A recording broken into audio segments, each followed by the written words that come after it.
how to fix WhatsApp Business broadcast problem.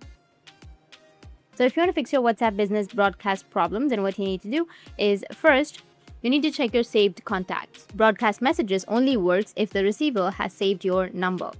Ask customers to save your contact first. Second step is to check your broadcast limit.